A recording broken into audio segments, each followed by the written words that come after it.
Hello, my friend. My name's Alexus, and I am honored to be sharing this time with you. This episode feels extremely special. And before I dive into the details of what I think the power and gifts inside this episode are, there are some things I want to tell you. Right now, I'm sitting in the corner studio all by myself, and the notebook that has today's notes for this recording is sitting right in front of me. And the cover of this notebook is full of text. I like when my notebooks hype me up. You know the ones I'm talking about. Imagination leads to creation. Hustle and grind, earn that dime. You get the picture. But I have a confession to make. Most of the time when I buy these notebooks, I don't actually need them. I'm literally buying them for the message on the cover. And I just say to myself, one day I'm probably going to need this. And today, on this very early morning, these words are meant to be shared with you. Finding yourself is not really how it works. You aren't a $10 bill in last winter's coat pocket. You are also not lost. Your true self is right there, buried under cultural conditioning, other people's opinions, and inaccurate conclusions you drew as a kid that became your beliefs about who you are. Finding yourself is actually returning to yourself, an unlearning, an excavation, a remembering who you were before the world got its hands on you. The reason this episode is so powerful is because I have a conversation with Shannon, my mom and co-host, about the power of choosing our habits, how we can reframe self-sabotaging thoughts, and I share my step-by-step process to building habits and sticking with them. These techniques can improve small daily habits and over time have the power to cause some massive transformations. Listen to this episode with an open mind, and if you apply these techniques, you will be on the path to remembering who you were before the world got its hands on you. It is my honor to present the gifts within Evolving Truths conversation number 6. Love that. How are you doing, Mom? I'm okay. I was planning to go do a quick walk with the dog and then go do my first trail run. Since being sick, knew pretty quickly on the walk that that's not going to happen. So Violet and I just made our own little loop and did 5 miles, just slow and lots of breaks, lots of hawking loogies. But you're still getting time on your feet and you're still getting movement and yeah. So hopefully, also, man, it is hot here. It's hot here. Yeah, you have air conditioning. True. Good point. But yeah, it's warm. So I might have to adjust training a little bit or be okay with 5, 6, 7 miles walking. I would say don't rule out tomorrow being the possibility of something new. Part of what I learned with the concussion recovery is we get to the point where we're like, I'm comfortable, like this is good, this is what I can do. So even when you're walking, or if that's what you do decide to do, maybe try running, a couple intervals and just do it that way. Yeah, I'll see how I feel tomorrow morning. Might just take Violet to the trail and we'll go attempt it. But met with my coach this afternoon. So then we talked through how to adjust this, how to start next week. I'd already gone in and put all my training for next week. We're going to New Mexico and doing that half marathon, which I just signed up for. Then I was like, oh man, maybe I shouldn't have signed up for that, but it'll be a good way to keep it in your mind. You'll do it. Yeah, get out and do it. It's a heavy half. It's 14.7 miles. Hopefully by end of next week, that gives me a good gauge of where I'm at. And then we can just adjust the remaining weeks in the plan. So yeah, it's all positives. It's good. It was just a little bit of a bummer. That was my plan and it didn't get to happen. But we adjusted. Listen to my book. Well, and having that bummer is so important also. Experiencing both is actually the process. Right. I know. So it's valid. I did have one spot in my head that came to me today of what if I'm not going to be able to run this. And when I was talking with my coach, she was like, your mind's going to be playing a lot of these games, which I know. And she's like, so movement. So if that thought starts to creep in, get yourself outside, do a quick walk, movement, do something, just move. And then go, okay, I moved. Movement, but add with your movement, say to yourself, that is not the story that I am going to believe. Or is this a loving thought? Or just say change. I learned that from the Joe Dispenza book that you're listening to is we have a negative thought and we catch ourselves thinking it. Literally say the word change out loud or to yourself, and then tell yourself what you want to say. Tell yourself the story you want to believe. I am going to run this. Yeah, that's a good thing to add to it. Thank you for that. Doing both the action and the words, Mom, you just brought me full circle, because after the last episode, you asked me the question, how did I start reading so much? After that recording, I really sat with that question and thought about it. And I missed explaining the most important part. You just touched on it. So if that's okay. I had to get out of my own way when it came to reading. And let me explain what that means. We buy a book, we put it on this list of, oh, I really want to read this book. But did you choose to read it, or is it a recommendation to you? Is it a topic that you've been interested in? Personally, in the past, been someone who buy a book and it just sits there. Right. I have a few like that. Chase what you're interested in and let that be the topic. Because if it's a book that you think that you should read, and I'm putting should in quotes, oh, I should read this book, you're going to be less inclined to pick it up because it somehow feels like a have to. It feels like a task. Like an obligation. Yeah, thank you. That was the very first thing that I had to get out of my head. I had books on my nightstand and I wouldn't touch them. And then every time I'd look at them, I would be like, oh, there's another thing I'm failing at. I will start tomorrow because today I'm too tired. I have no follow through. I can't finish what I start. No wonder I don't deserve what I want, because I can't even pick up a freaking book. And jump in here. Please tell me, am I the only one that when I see a book sitting on my nightstand, I'm like, oh, well, didn't freaking do that. I don't know that I've ever thought about it this way. I feel like you dove a little deeper than I've ever done when it comes to thinking about that. But I can see your points about it. I would look at the book and I would feel guilt. Yeah. I don't know that that's something I necessarily would say I feel. I have a great friend who's a librarian, works at the library, and she's like, if a book doesn't have you by 50 pages, at the latest 100, give it. But she's like, don't, because there are so many books out there to read. I almost needed permission. Like I almost needed someone to say that to me and say it in that way. I guess my guilt comes from I didn't finish the book, or, oh, I think I wanted to read that, or Alexus told me to read this book and I still haven't read this book. I'll start to have some of those thoughts. Initially, I just had to notice the fact that when I looked at the book on my nightstand that I had not touched, I felt bad about myself. This was the first thing I had to get over. You know, I couldn't even get out of my own way to pick up the book. How crazy is that? We are our own obstacles. Mm-hmm. That is true. I moved some of the books. I just straight up, no, I'm not going to read this, away from the nightstand. I put it on a bookshelf. I didn't feel bad about it. I was like, that material just is not speaking to me right now. But the ones that I did want to read, I left them there. And every time I looked at them and had more of a negative thought come up, I had to reframe it for myself to the point of saying, okay, Lex, you're not less worthy because you didn't pick up that book today. Okay, Lex, you didn't make time for that today, and you are going to make time for it. That was a big one. Let me say that again. This is not something that you chose to do today.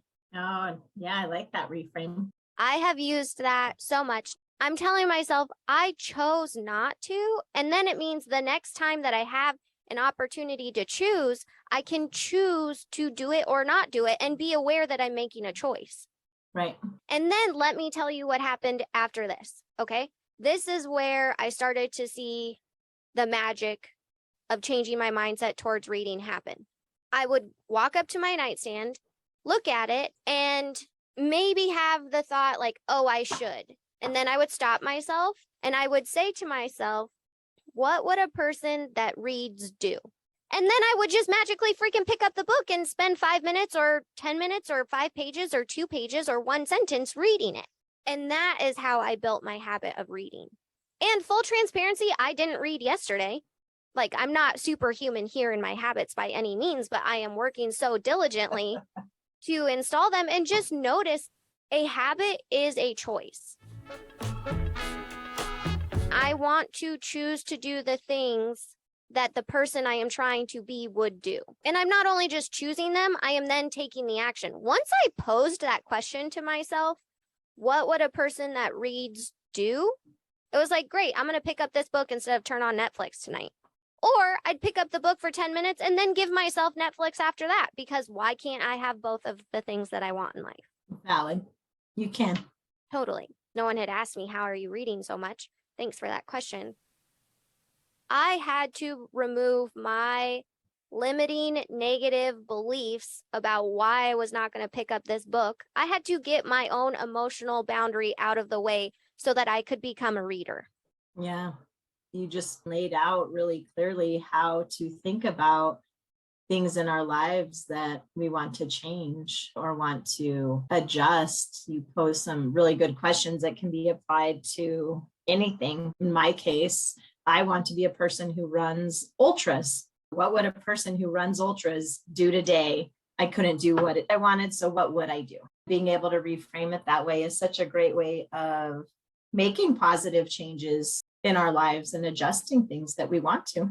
And it can be applied to anything, which is exactly what you just said. I want you to know that. Like, the way that we change our mindset is the model of how I became a reader.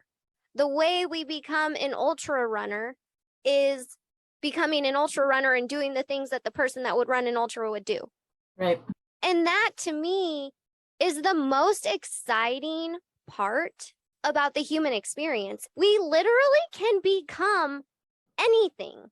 Set your mind to it and just start doing the things that you think that person would be doing. And even if you're wrong, you are learning the path of not that way. And let me tell you, I have walked so many freaking paths of that. And even to this day, they suck going through it in the moment, but I am so grateful for them. Because you still learn from them if you're paying attention and willing to look at it. Oh, it didn't have to be in the moment. No way. When I was in the suck, I don't know that I was totally and completely grateful. I could, yes, see opportunities for both, but like full-blown concussion recovery, no, I was not seeing the silver lining. Thinking about the ultra, we don't know what we're going to be grateful for while it's happening. So on October 1st, when you get to the end of your 55K and you are exhausted and elated all at once, you will be able to say back to the time where you're like, yep, July 20th, I was really grateful for that walk. You are doing it. By going on that walk today, Mom, you are still doing it. You are in the process. You are on your way. Thanks, Lex, for the little motivational boost. My pleasure. This is it. This is the story as to how we change our lives. This is what is standing in front of everyone. A habit is a choice, and each person's story is different and each application is different, but it's a universal process. I really do believe that. Yeah, and these things are small shifts. We talk to ourselves all the time, and as a general rule, don't have a problem saying things to ourselves that are negative and not that great. And so instead, observing that thought, doing exactly what you said with just like change, like, I know I want to change this right now, change, and then reframing that question or reframing that thought.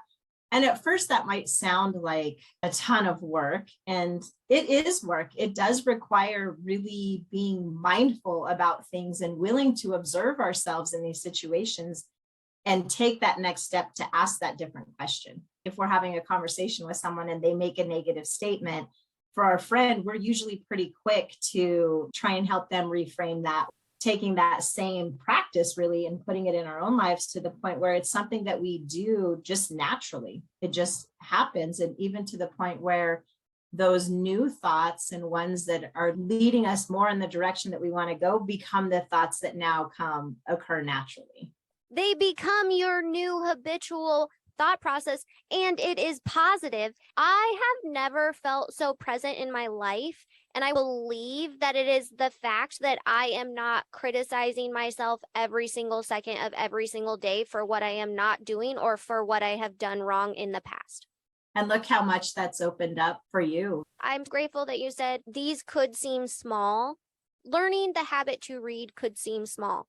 Learning the habit to train for a 55K, that's not so small. That's like a pretty big deal, but it's still an intentional thing. Right.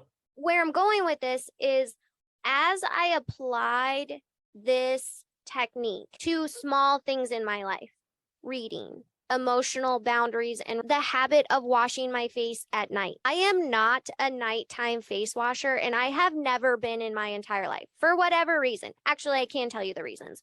I hate when the water runs down my arms and it gets all over the sink. Like, I cannot stand that. It drives me nuts. I have avoided washing my face at night because of that. And, probably just the fact that I want to go to bed.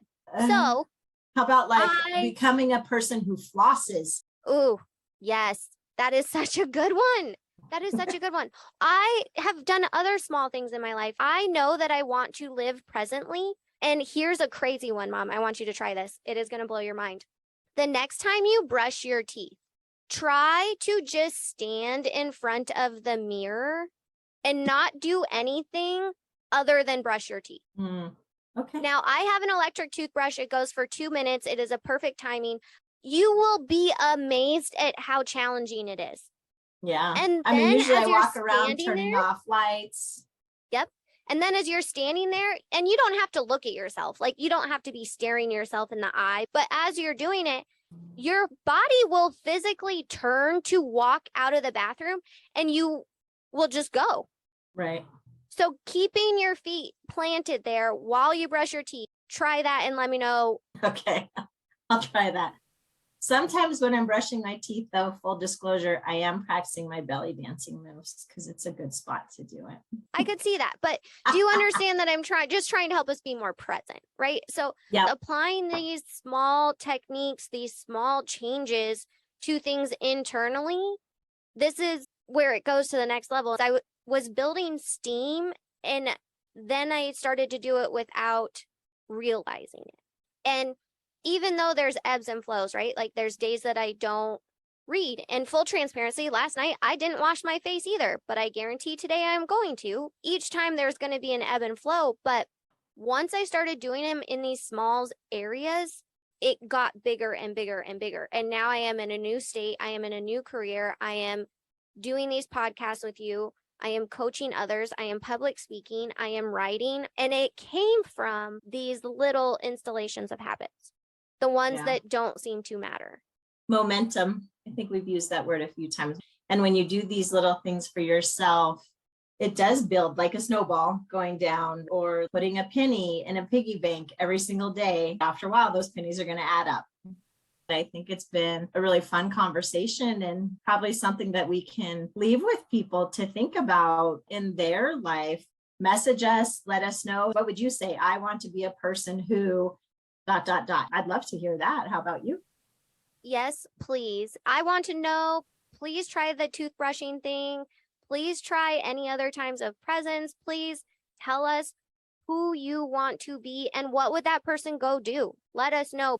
And you crushed it, Mom. Thanks for letting me go down this rabbit hole. I'm glad I got that off my chest because it feels like a secret that everyone needs to know about. Yeah.